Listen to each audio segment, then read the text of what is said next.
So let's start the last mini course of today. So this mini course will be given by Lorenzo Annulli about bosonic dark matter. So Lorenzo, you have the floor and have fun.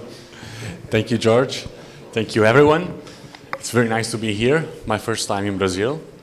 And actually, it's also my first time giving a mini course, so apologize, because I have the slides for 3 lectures. I think it's going to cover all time, but we can discuss. You can stop in any moment.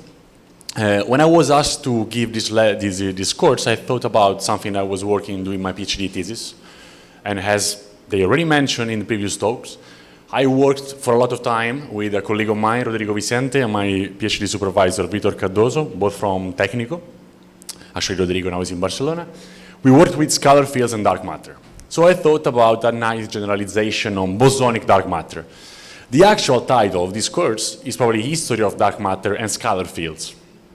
So it's slightly different. I will mention at the end of the 3 lectures something more about vectorial fields, but it's way less exploited as a field. So let me start.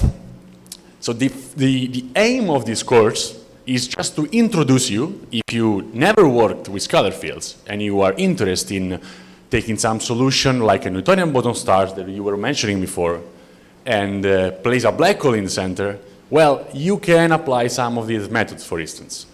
Or if you want to just take an object, an astrophysical object, perturb it, create it, perturb it, see the fluxes, well, the methods are here. I'm applying to one specific model, but you can extrapolate to whatever model you prefer during your career. Second, since I'm applying all of this to dark matter, first of all, I should try to go historically and try to see, well, is there a problem? Because people talk about dark matter, but you can come to me and say, well, modify your theory. That's not matter, it's something else. So let me try to go step by step and see why people thought that there is an actual problem in the model. Which are the possible solutions that were taken historically? It's one important feature. As well as, once we have the candidate, how do we study it, and which are the possible observables? Because nowadays we have gravitational wave interferometers as well telescopes, and we will have a lot of instruments coming in the near future. And that's a big puzzle, dark matter. So it's very important to try to understand how to test it and its nature. And I want to thank you, all the organizers for this nice event, this very warm hospitality, both as really hospitality and very warm weather here. So where is this lecture in the space of all the possible lectures that you could have? So clearly it's about dark matter, so we are somewhere here. At the end, I want to try to see how gravitational waves can bring imprints and signatures of dark matter. So, of course, gravitational waves are inside the lecture, but, well, still a bit upper. As we were mentioning, scalar fields are somehow fundamental fields. So clearly, I'm going to speak about fields in the sense of we are not breaking them in some other kind of fields. Also, we have compact objects, but once you want to describe dark matter using some nice solution, astrophysical solution, you are not really looking for something that is dominated by strong gravity, because dark matter is way more diluted than the gravitational field that we were looking now with hairy black holes and all the other objects that we mentioned. So you can put compact objects inside dark matter halos, but that's why the pin is a bit more on the left instead of being precisely at the center. So what is this picture? It was a kind of lucky strike for me because I'm from Rome. And this church is an amazing church in Rome that is called Santinatsu, the Church of Santinatsu. And it's very peculiar because you have 40 meters of ceiling. It is 40 meters of ceiling in which you have the church below, and then the walls goes up, and for an incredible perspective game, then you will see Jesus and Santinatsu here, and on top of the church there is a Roman temple. So why the hell I'm putting here the roof of Santinatsu? Well, because above the church, there is somehow God. But, might be a bit provocative, but what was above Jesus in there. It was a Roman observatory in which Father Angelo Secchi in the half of the 19th century used to categorize dark objects in the sky as, well, something like an ancestor of dark matter. So this is a view from the building in front of the church, the top of the church, where they start to study nebulas and stars, and it actually, in the Harvard database, I don't know if you can read, but this is basically saying, is all in Italian, the astronomy doing the Pope Pio IX. And Father Angelo Secchi, in this small piece in here, is basically saying that there is an interesting probable discovery of dark masses in space, and they were classified as black cavities. But its explanation is improbable because all the nebula were emitting light, so they have evidence of masses, but they didn't really know what they were. And this is one of the first examples of dark objects that they were looking in the sky. Now, when we study dark matter in this century, we clearly know that we are talking about some modification either on the theory or some kind of particle that we don't know, that is not emitting light, that is not interacting with us or with anything in the universe except gravitationally. But back then, all the stars that fainted, all the stars that were not emitting light anymore, all these were dark matter, because it was actually some matter that get darks. Today is not anymore like that. Today we are referring to something slightly different. But back then, I'm taking still these dark masses as, well, as a example of, one of the first example of why, of where it started, this kind of studies. Soon later, in the beginning of the 20th century, the first two persons that were using actually the word dark matter in French was Henri Poincaré and Lord Kelvin, and they applied the theory of gas to the Milky Way, because what they were interested in is trying to see which is the total mass of the matter inside the Milky Way. So they said, okay, we have a gas, because, I mean, stars for them could have been particles. And they applied the theory of gas to try to see how much was the mass of the Milky Way, and knowing that there might have been stars that were not emitting light, they said, okay, well, the total mass of stars that are not emitting light is more or less the same mass that we are actually seeing with telescopes. So there was not much evidence for what we today know as dark matter. But still, they were applying a very naive theory compared to what we know now about dark matter, how it interacts, how it helps structure formation, and all the things that we're going to see in the next slides. The first, and probably one of the most important scientists that puts dark matter in the game was Fritz Zwicky. It's a Swiss American, United States scientist, who decided to measure the mass of the Coma cluster of galaxies using the virial theorem. So basically, he took the results of Hubble and collaborators of Hubble that were happening soon before 1933, and Hubble said basically that the average mass of a galaxy was around 10 to the 9 solar masses, so 1 billion of solar masses. And so Zwicky said, okay, I have a lot of galaxies. If I can estimate the size of the cluster, what can I do? I know how many galaxies I see, because I have a telescope, so I count them. And this number is around 800 galaxies. If I multiply this number by the average mass of each one, I will have the total mass of the cluster. But now, if you apply the virial theorem that is telling you how is the average kinetic energy of each of the particles in your system, you can relate the kinetic energy of each of these particles with the forces that are applied to each of the particles and the distance between each point that is applying a force to the object that you are looking. So I'm taking a star, I'm summing all the possible forces applied to them, and we know these are central forces because he's applying gravity. And so he's saying, I can extrapolate from this information, the size of the Coma cluster that is 1 million of light years other units for those one like me that are not astrophysicists and don't really work with the light years. I can relate this size, the total mass, and calculate the average dispersion velocity of each of the particle. And the number, if you assume Hubble result of 1 million of solar masses of each galaxy, this number is 80 kilometers per second. So each of these particles moves at 80 kilometers per second. Well, but that was simply not true, because the telescope were telling you that they were moving at 1,000 kilometers per second. So how is possible that the velocity is so large, and a simple argument as the VIII theorem that just doesn't hold? Well, what he said is that if this is confirmed, well, dark matter, that, well, it's a name for a lot of things there that you just don't see, a missing mass is just necessary and has to be way more than the luminous matter that we are actually seeing. And this was very progressive for the epoch, because no one has put this in this way. They were mentioning, but not really in this way.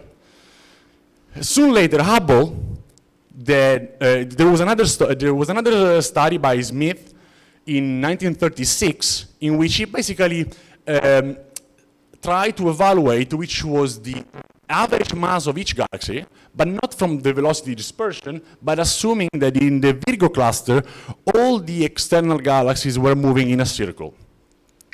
And he said, I have 500 galaxies, the total mass of Virgo is 10 to the 14, so I will have an average mass of 10 to the 11 solar masses for each galaxy inside the Virgo cluster. And this is still way above Hubble 10 to the 9. And Hubble himself said, well, Smith is right. There is a discrepancy. Yet, Hubble didn't cite Zwicky, and I don't know why. Probably they didn't like each other. In 1937, there are more studies by Zwicky, and that is changing a bit the numbers that I was mentioning before, still with the coma cluster, and arrived to the result that the typical velocity dispersion was around 700 kilometers per second.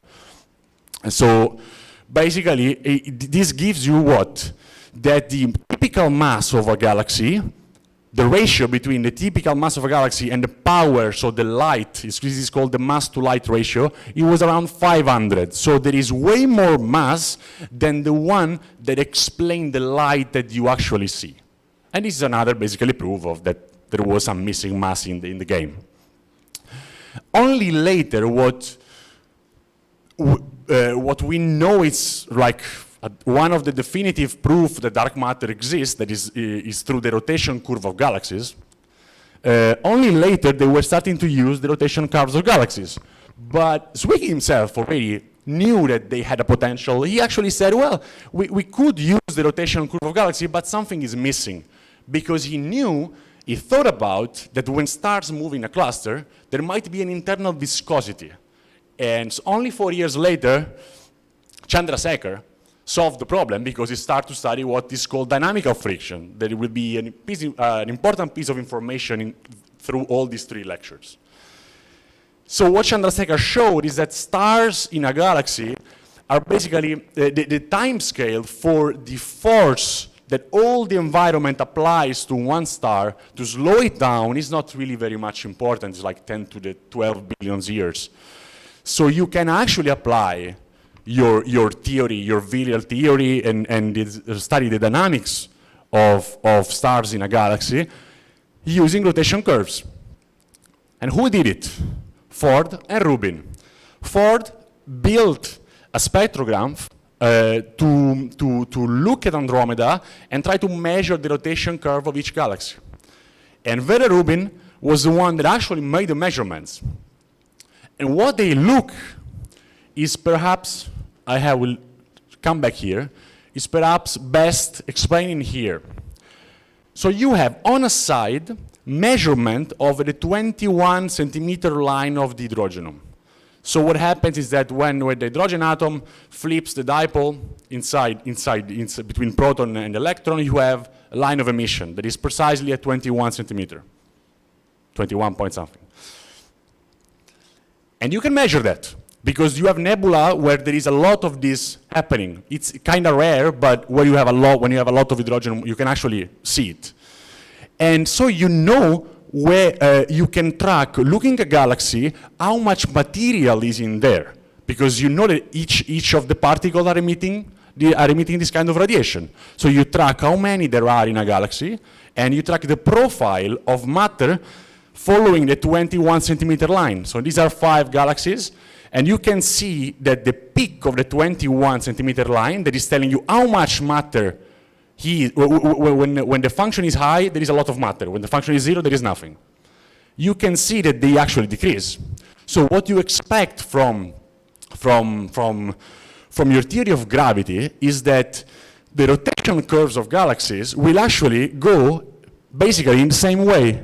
I didn't put here a slide for that, but basically, trust me, what you can do is calculate if you have a lot of matter inside the galaxy, in the central part of the galaxy, your rotation curves will increase when you pass a certain radius that is basically around 10 kiloparsec, where all the matter is.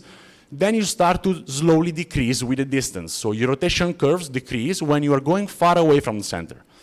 So this curve should go down, but experimentally it doesn't. So that's a puzzle. You have matter that explain a profile.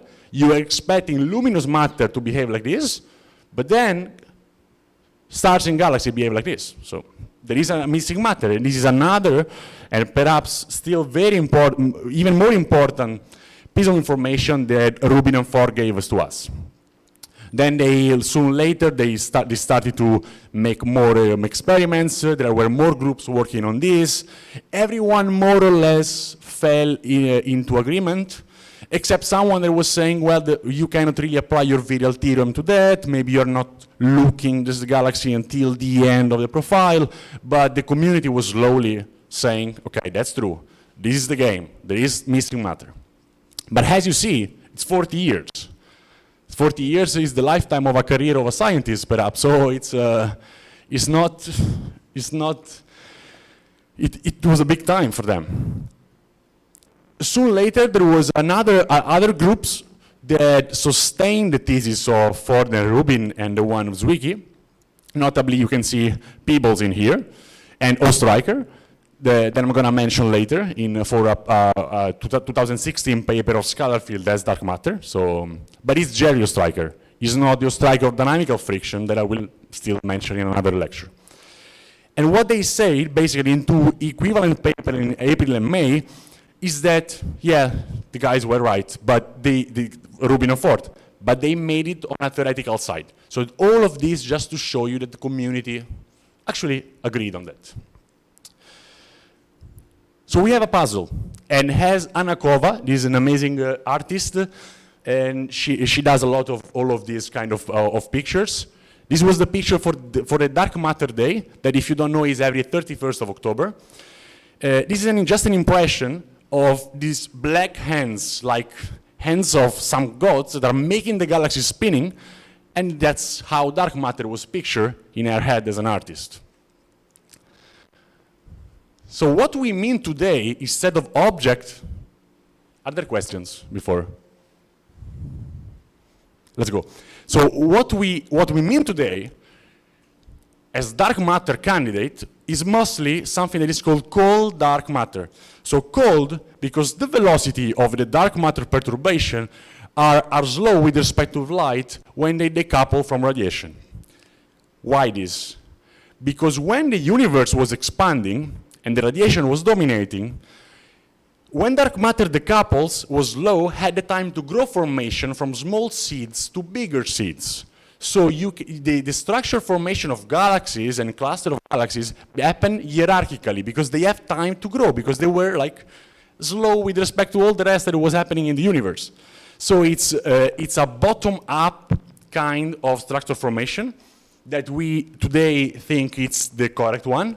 Despite cold dark matter, cosmologists and astrophysicists tend to believe that the approach should be bottom-up in structure formation and not top-down. And warm dark matter, when instead the particles were moving very fast, would give you the contrary, would give you the galaxies are just fragmentation of larger galaxies. Well, this is not the case. seems to be. So cold dark matter is the average name for all the candidates that behave in this way. Dark, once again, they are not emitting light nor interacting with us, if not gravitationally. The cold dark matter, lambda cold dark matter, also called the standard model of cosmology, because lambda is what accounts for dark energy. That is not about this lecture, but I'm sure that you heard about dark energy before, explain more or less everything that is happening in our universe up to 10 kiloparsec. So large scale, okay. Primordial power spectrum, you can extrapolate from a redshift of 1,000 to today of 5 order of magnitudes, and that's still okay. So where is the puzzle?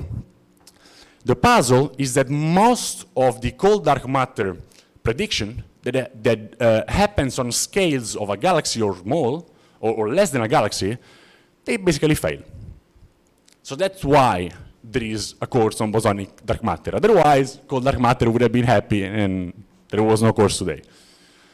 But before diving into that, which are and why the alternatives to a scalar dark matter that I will discuss later? And historically, you have various examples, various candidates that were good for several reasons or were bad for other several reasons. Sorry for that. And let's start with the WIMPs, these weak interactive massive particles.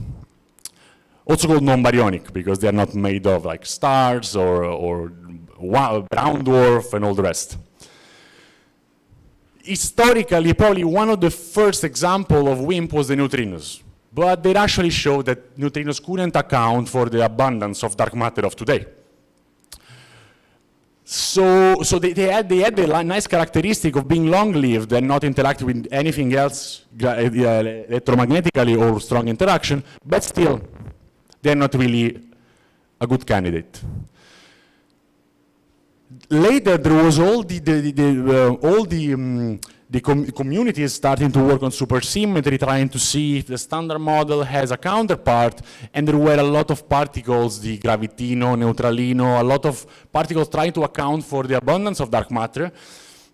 And one nice thing is that they were not there because of to solve the dark matter problem. They were there for other reasons. They had the electroweak hierarchy problem, some gauge coupling unification. So it's nice when you have a model that can solve a problem and you didn't build it ad hoc. So this gave an extra motivation. And a lot of people studied that. Today, what I want to argue is that the problem is on the small scales, and all this particle has a big mass. For big mass, I mean something that is way above the electron volt scale. While what I'm going to show you later is something that is way smaller than the electron volt. So that's big with respect to my cases. And in our case, we can actually solve some of the small scale problems. So that's why I'm going to skip the WIMPs and just leave here a couple of lines about why they were important historically. And still today someone is studying them. One of the motivation for studying scalar dark matter was given by the axion. The axion is a scalar field that was supposed to be there to solve the strong CP violation in quantum chromodynamics. So in quantum chromodynamics, you have a piece of the Lagrangian that I hope you can read is basically a theta times the gluon strength field. And the problem is that this theta will give you that the dipole moment of a neutron should be 10 to the 10 times larger than what we actually measure. So what you need to do is say this theta has to be at least 10 to the minus 10. Kind of a doc, no? You have to have a mechanism to drive this theta down. And the mechanism was introduced by Pechet and Quinn, in which they are adding a piece of Lagrangian that contains this new scalar field, the axion, that basically is associated with a global but spontaneously broken symmetry that give rise to a new particle, a pseudo-Goldstone boson that is associated with the fact that you have a spontaneously broken symmetry, and that's the axion. in which the typical mass of the action is given by a scale between the QCD, given by this scale, then normally I'm going to put to 10 to the minus 20. For the sake of this talk, we don't have really to specify what these guys are, but this F is basically the scale where action decouples from rest. So action are good candidates. They are there not only for dark matter, they were there also for QCD reasons. So maybe a motivation to look at their astrophysical consequences. And typically their masses can go from 10 to the minus 4 electron volt, 10 to the minus 2 electron volt, below. Today we have cosmological measure and astrophysical measurement. They are somehow, you can see a trend of pushing the boundary. So they started with an action with 10 to the, on the order of mega electron volt, and now they are 10 to the minus 4, 10 to the minus 5, so they are actually pushing it down. Eventually, one day, they will tell us that action don't exist. As a collective name of candidate for dark matter that is considered baryonic, so made of brown dwarf, white dwarf, black holes, neutron stars, there are the machos, these massive astrophysical compact halo objects. Nowadays, machos are constrained to be not much than 8% of the Milky Way dark matter halo. And the reason is that as astrophysical compact objects, they are subjected to gravitational microlensing. So what they have done in the last, I think, 20 years, if I recollect, they measure the brightness of like 2 million stars in the Milky Way. And what happens is that if dark matter in the Milky Way is completely made of of machos, what happens is that one star out of 2 million should be, its brightness should be way larger than what you expect because of gravitational microlensing. It didn't happen. So at least it happened to a certain amount, and they constrained the total halo to be not much than 8% made of machos. And that's actually a nice point to strength between all of us, that when one says a Scatterfield is dark matter or brown dwarf, it might be a component. It doesn't have to be the full game. It might be a part. Primordial black holes, or these small black holes that were predicted to be formed in the beginning of the universe, and they live on scales of masses way below the astrophysical masses of black holes we study today.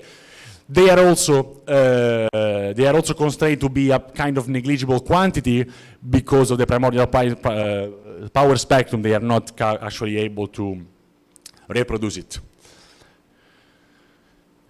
As I mentioned in the beginning, the dark matter can be not there, and your theory is wrong. So your general relativity is wrong. So you might want to look for a modified gravity example. The MOND, they were formulated in the 80s by Milgrom, if I'm not wrong. They were kind of a provocation, because we know Newtonian gravity is working well. And what Milgrom says is, okay, the force is not the mass times the acceleration, the force is the mass times the acceleration square over a scale. And he showed that he could have reproduced the rotation curve of galaxies, but not all the rest of the cosmological observation that we know today, that we have to, for which a dark matter candidate is actually a good candidate. So Bekenstein arrived, and they worked together for 20 years, but in the end, the only one that became famous for MOND is Bekenstein in 2004 with his TeVeS, this tensor vector scalar theory, that actually is, if you look at the evolution of the paper, is adding more piece of information to the original MOND, try to solve always a step further problem, but complicating always the game.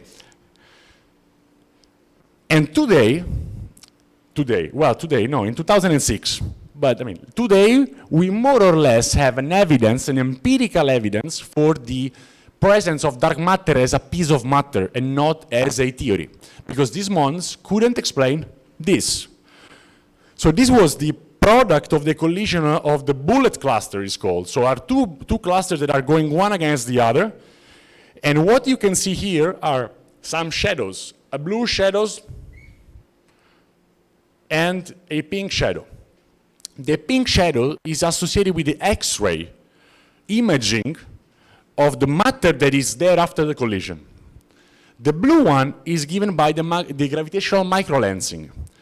And what you see is that the center of mass is way more outside, it's way more towards the blue line than the pink one, that is the one that is actually given by lights, the particle that emit lights.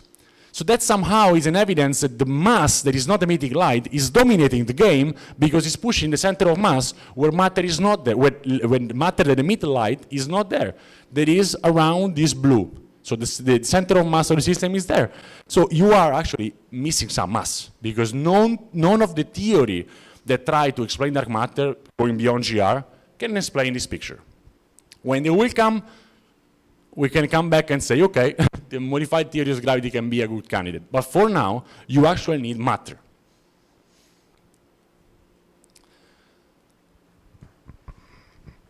When I started this talk, I wanted to make the point that there is an historical problem, so there are experiments, but there are also current challenges, current problems in the cold dark matter. Otherwise, I can give you a solution. Scatterfield is a good candidate, but I mean, why? Which kind of problems we have with the other models?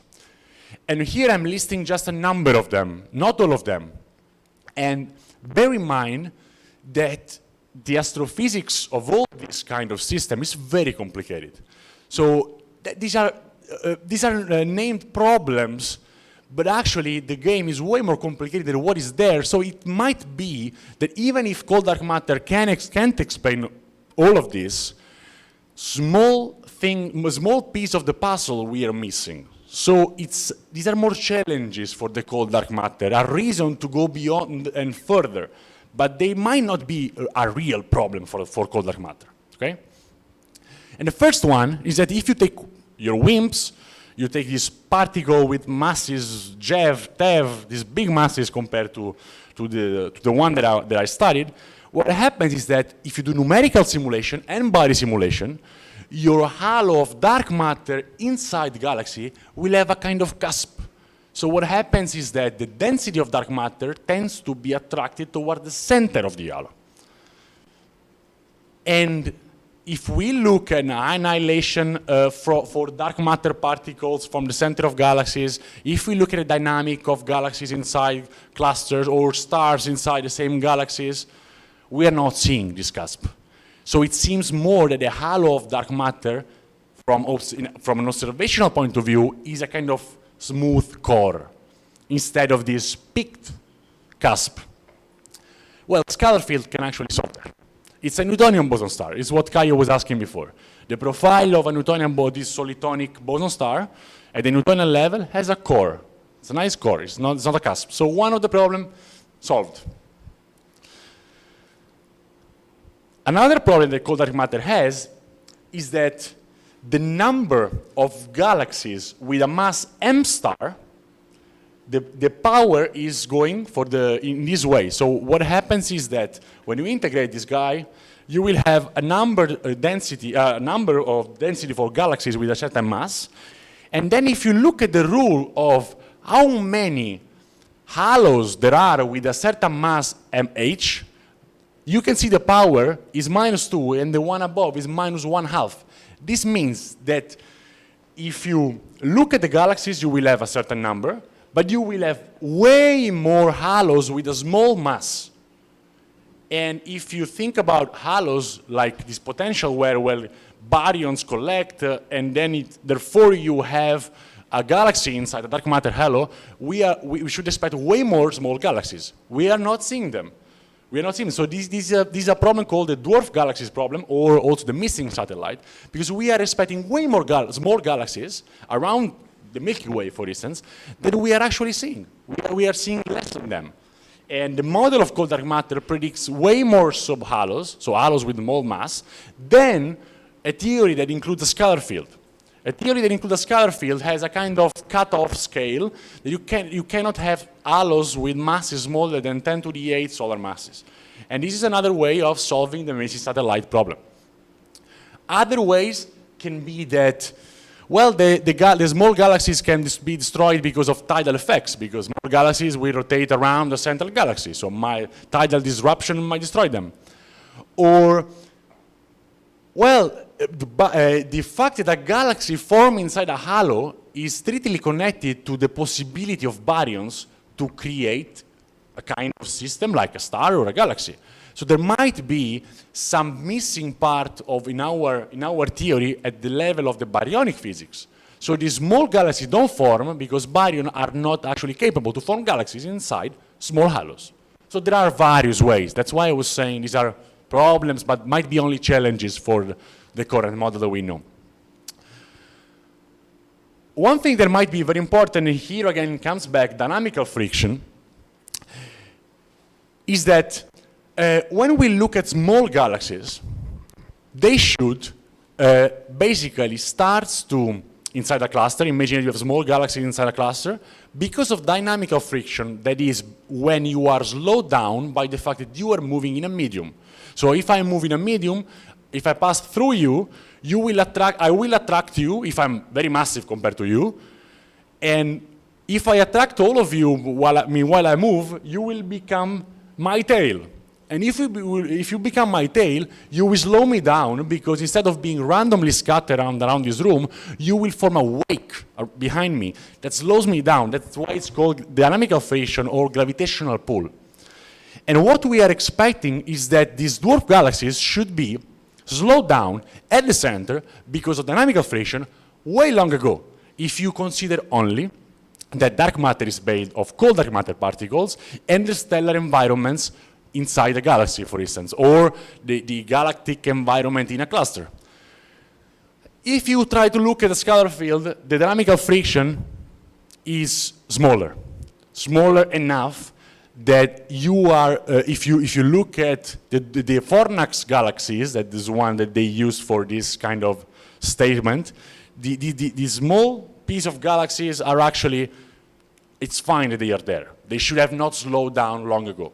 But this depends on your model for the particles that gives you a number, the typical time scale for this effect called dynamical friction. Well, there are other problems that, I mean, I'm not going to mention all of them. The only thing that might be nice, because it's nice to picture, is the morphology of a galaxy.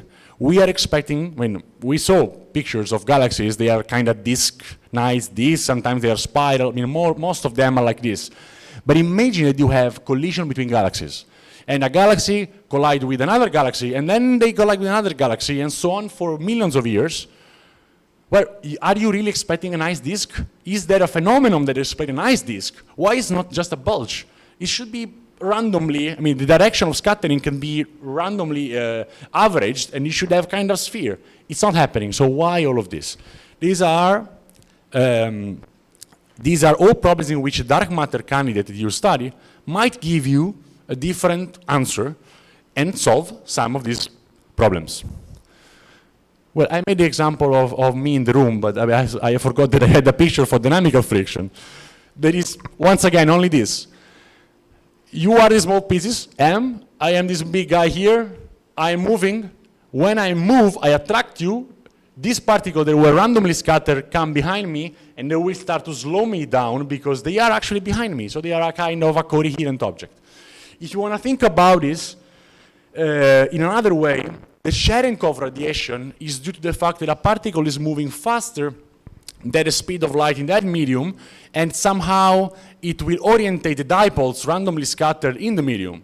And this is basically just the same physics. It's just applied to gravity. That's why it's also called gravitational pull. I kind of already introduced Scatterfield as dark matter candidate, I hope. And a collective name for dark matter candidates that has a typical mass that is very small compared to the other cold dark matter candidates is called fuzzy. Because it's fuzzy because when you look at a mass of 10 to the minus 21 electron volt, the de Broglie wavelength associated with the particle is actually very big. but it's big as a galaxy. And this already gives you an intuition that you are introducing a scale that is the same scale for which cold dark matter has a problem. And that's why this kind of matter solves a lot of these small scales issues, because the mass of the field is small. So it actually behaves like a wave with this kind of typical length of the core of a galaxy, 10 kiloparsec. As Eugene was mentioning, Scatterfield has also another kind of motivation. The Higgs boson exists. So we have a scalar particle there. So the universe might be filled with scalar particles. Why only one? As why only one type of black hole, there might be a lot of particles, scalar particles in the universe. That might be not dark matter, but they might be there. So it's still worth studying if the model, if all these scalar models gives us a cosmological, astrophysical, or just a theoretical kind of observability.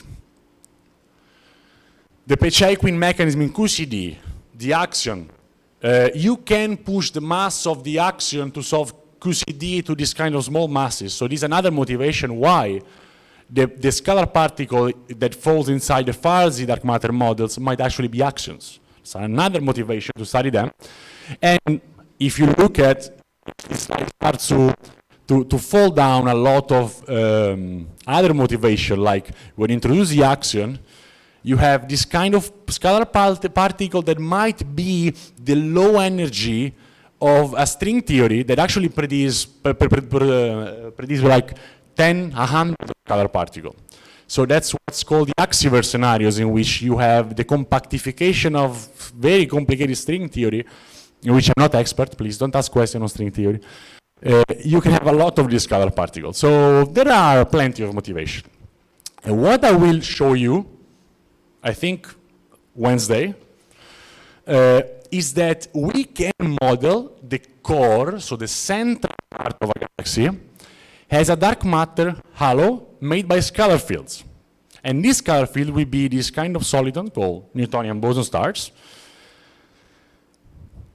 And they, besides the motivation of having a de Broglie wavelength of the order of a kiloparsec and solving some of the open problems, so the weakness of dynamical friction in dwarf galaxies and the absence of a cusp, there are also quantum gravity theories that basically predict that there is a symmetry that might go broken only exponentially. So what happens is that when you have a massless boson, you have your nice symmetry. When you introduce a mass, you are breaking this symmetry. And you can have this shift symmetry only approximately valid. And if I introduce a mass that is very small, I am introducing, I'm breaking a symmetry, but only of a few amount. So this is another motivation why people look at these small masses, because in quantum gravity you are expecting some of these fields to break some symmetry only on some small scale. And furthermore, the lepton numbers of neutrinos are actually were expected to be conservated, but actually they are not, because neutrino can oscillate. So that's another example of symmetry that actually is broken on some level, and we were not expecting to be broken. So that's why we can break this symmetry of massless boson and put there a mass. Without a mass, we are not going to have all of these objects. So why we need a mass is very important. That's basically going to be just an appetizer for Wednesday. This was the historical part. I hope that was clear. I will just tell you 2 words more on the object that we are going to perturb. So next time will be way more technical, way more equation. But at a certain point, if you want to have the possibility to take this and change your objects and study and doing it again for Proca fields, for Shillatons, well, all of these will work. This is just an example. This is what I'm going to show you next time, between next time and Friday, which are the questions that we want to answer. So we have a dark matter structure. It can be a scalar, but it can be anything else. What do you want to do with it? First of all, we want to perturb it. and see if the object is stable, which are the kind of modes. Are they normal? Are they quasi-normal? Which is the typical time of decay of these perturbation modes? Are they stable? Can there be a mechanism in there that perturb them? The wave comes to me and I can directly measure that. Well, we don't have a scalar wave spectrograph as Ford and Rubin had before, but we can imagine some other kind of mechanism that will produce a gravitational wave that keeps the signature of the modes of that object. So you have to control which are these typical modes. And then, I mean, dark matter is inside galaxies, or it should envelope galaxies. So there might be objects that move inside. A black hole is moving inside, is oscillating, a binary is orbiting and is emitting gravitational waves. Do I have a method to control the fact that now this binary is in a kind of fluid? Because this scalar field behaves as a superfluid. So the question would be, is the mass of the scalar field that gives me this big scale having an effect on the gravitational wave that are emitted by the binaries and vice versa, sorry, Italian, vice versa. Can it actually happen? And we have this beautiful picture by Anna Carvalho in which you have this kind of small particles that forms this bigger object. There is a dark matter halo, the core of the dark matter halo made by scalar fields, and a binary or a black hole that is plunging inside. And finally, I would just mention something that might be important for who studies binaries. We are now tend to think about gravitational waves, their frequency, but back then, the first experiment on gravitational waves that gave us an indirect measurement of their existence is the Alternator Experiment. So how the period of a binary changes because the objects actually have a channel of energy in which they are losing energy. There is the gravitational wave sector. Now, if I am putting two black holes inside the scalar medium, am I emitting scalar waves? Because if I'm emitting scalar waves, this can give me an extra channel and an extra loss of period that in principle can be comparable to the one of the quadruple momentum of the gravitational wave emission. And these are all questions that we posed to ourselves a couple of years ago, and we try to have an answer. And the last one is the fact that we know the black hole exists at the center of galaxies. And to answer to Kayo's question of before, these boson stars don't have a limit where black holes live inside. So if I put a black hole inside this dark matter halo, there will be a time scale of absorption. The boson star will disappear. Or if you can make the black hole rotate, you can stabilize and go to Eugene and have the Eugene-Radu solution of airy black holes. Clearly, their scalar profile is way smaller than a kiloparsec. But still, there might be mechanism for which the scalar field gets accreted inside the black hole, and then it starts to rotate, and you might have that your halo just disappears. But which is the time scale of this? And I hope to answer next time. Now I will take questions, not a string theory. Thank you.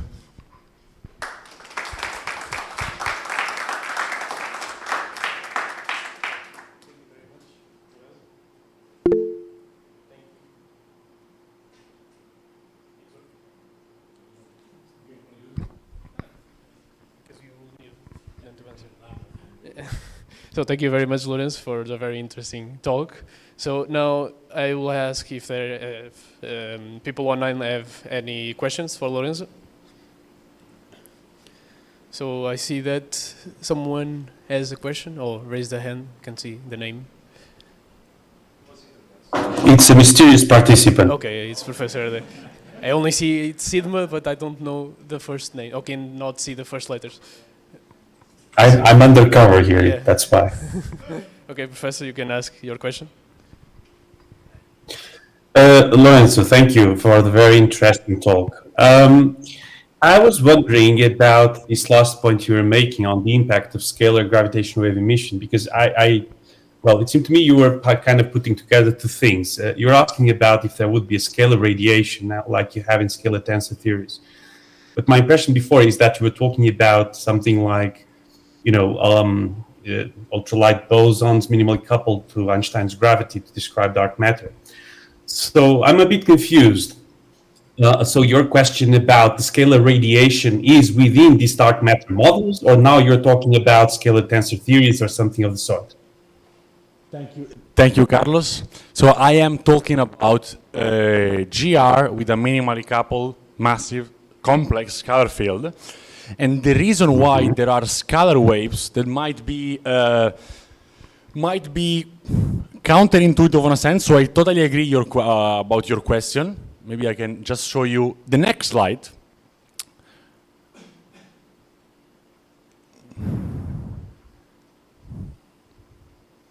Next slide is right. So, yeah, here. So, if you see, this is the kind of system that gives you the perturbation. So it's a Schrödinger-Poisson system that is coupled between the perturbation of the scalar field delta phi, delta psi, and delta u, the perturbation in Newtonian field, so Newtonian potential. And when you have an object that is inside a halo that is parameterized by this p function in here, the p function, so binary, with the boson star with a certain the delta u gravitational potential perturbation that is coupled with the scalar field. So when you have a binary, even if it's minimally coupled the field or a single object, and will perturb the boson, it will perturb its gravitational potential, and this will couple to a scalar field and gives you a wave that is emitted. Well, I understand that, but I would call that an acoustic wave rather than radiation. Yeah. I mean, I agree with you. So you're in a medium, and you're just exciting it, and it's a kind of a sound wave of the scalar field. Yeah, but if it can escape, it can arrive to you. Sure. In some sense, you can call it radiation. Well, radiation typically we call for massless particles, right? Well, that's fine. But if you are at a certain distance, you can still see it, no? No, absolutely. I think it's a channel that carries energy. In that sense, I completely understand what you're saying. I guess my question was disentangle these two things. Because in a scalar tensor theory, it could well be, well, it needs not be, but if the scalar mode is a mode of, the gravitational multiplet that propagates at the speed of light and all of that. I guess that's why I was asking. But I think I see your point. It's kind of a wave of the scalar field. It carries energy. And of course, I completely agree with you. Yeah. Somehow you have to consider it. You can deplete the scalar field somehow. So you can actually remove some of these. Sure. You can emit it out and make it carry some energy. Right. I understand. Okay, thank you, Lorenzo. And it was very interesting, especially the historical review. And enjoyed it. Thank you. Thank you, Carlos. So, there's any more questions online?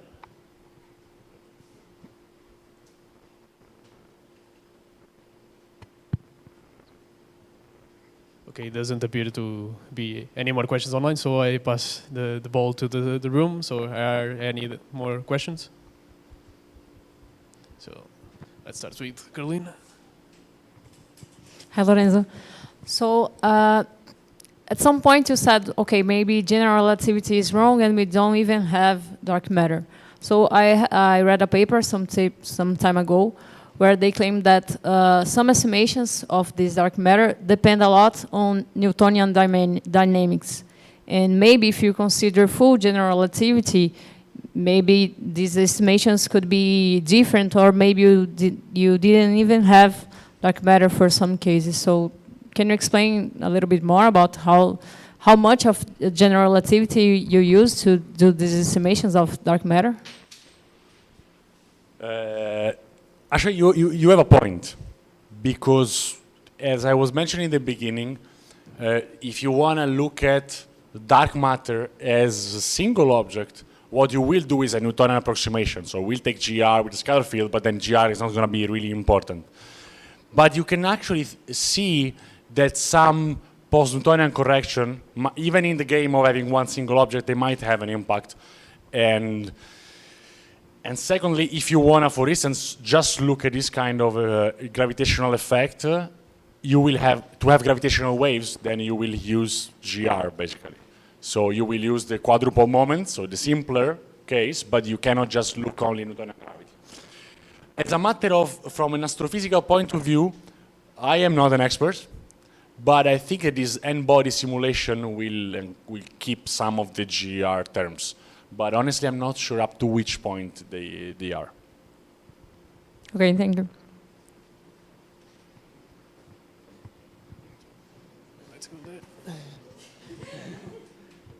So thank you for the very nice talk. You gave several motivations to study massive scalar fields, right? And I was wondering about if there is some physical motivations to study the massless scales also. I mean, astrophysically, from the dark matter perspective, there is some good physical reasons to study massless scalar fields. For as far as I know, thank you for the question. As far as I know, you cannot build this kind of object if your field.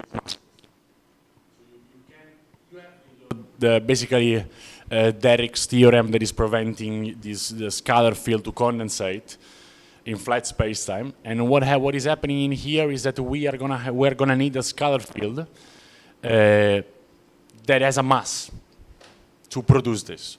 If you don't have a mass, I don't know about any other models that can account for dark matter without having a mass. But yeah, the mass has to be there, but it has to be small. One thing that I can tell you, that you said right, I was pushing the water towards my side, but in the very same article where these fuzzy dark matter models became very popular 6 years ago, there is one thing that I didn't mention, that is the Lyman alpha Forest, Lyman alpha Forest line, that is again once the hydrogenum is passing from an excited states to a ground states, and this can happen somewhere inside the galaxy, and prediction of fuzzy dark matter model are actually incompatible with this kind of observability. So not everything is good in this model as it was for the cold dark matter. But yeah, coming to the first point, you still need a massive field to produce these kind of guys. Okay. Sorry, just a very short question. Thank you for the nice presentation. It was actually wonderful. So about string theory, no, I'm kidding. so about this, the scalar field nature, because you mentioned a lot of possibilities, which all of them are interesting. But I was wondering, what would be the difference between among all these models? Because in the end, you have to fix something to work, right? In the end, you will consider like a Newtonian level perturbations around the scalar method that is around. But if you consider, for instance, an alternative theories of gravity, there might be different couplings among the Newtonian potential and the scalar field, right? So how different are these elements in your computations, or even to consider how much dark matter we might have or how much we could expect in the end? Or are these things not relevant at all when we are treating the scale as everything in weak fields? So just to see if I understood, you want to know if I can reproduce, for instance, the same result adding a coupling, because the ambiguity, there will be an ambiguity between GR or modified theories once I go to the Newtonian limit. Yeah. For instance, even binaries. So when you consider alternative theories of gravity, you do expect, like if you have additional fields, that even if you are not in the presence of matter, you would expect scalar wave as in scalar tensor theories of gravity. So there is an additional channel that you will have, but in your case, you do not have scalar charts, right? You just have the scalar matter around there. So do you think that this could be important somehow in your? On a side, for the Occam's razor, when I started to work on this, I was working on modified gravity, so I started to think, okay, nice scalar tensor theory. But then the Newtonian boson star solutions don't need the couplings. They are easier. I can control better the physics, and they can perhaps give me some observability. So that's why I didn't put a step forward that. Said so, we will see next lecture passages in a very simple way how to go from Einstein-Klein-Gordon to Schrödinger-Poisson. And there are some assumptions. So I'm not sure how much the extra couplings can give you a simple system to solve. And if they give you, the question would be, is perhaps because they are not important at this level? So one should place there the extra couplings, go to the equations, see if there are this kind of halo solution, and which is the impact of the extra coupling. But as far as I know, there are not much studies with this. Most of the studies are, in this case, on the real scalar field where you have oscillatons. And I think even for scalar tensor, I think it would be more important if you have some ordinary matter, because you always can have this transformer thing, right? That you only get more, only if you have, I mean, I'm just wondering, because if you have like a density profile, you would have some general couplings with scalar fields, and if you have these scalar tensor theories, right? Which are what? I think in the end the scalar charges will be subdominant with respect to the coupling with the potential. So in these scales, maybe. Yes. In some sense, maybe you can have a general version of this game for a general scalar tensor theory, looking at the work of Andrea Maselli, Nicola, Franchini.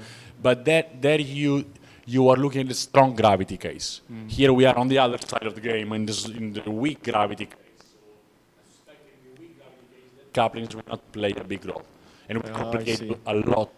Yeah. But it might be still worth looking at. Yeah. I see. Yeah, you are arguing because of the curvature term should be very small in this type. Okay. Thank you. Thank you very much for your questions. I think, we already have past 1 hour, so let's finish this mini course. Let's thank Lorenzo again for the lecture.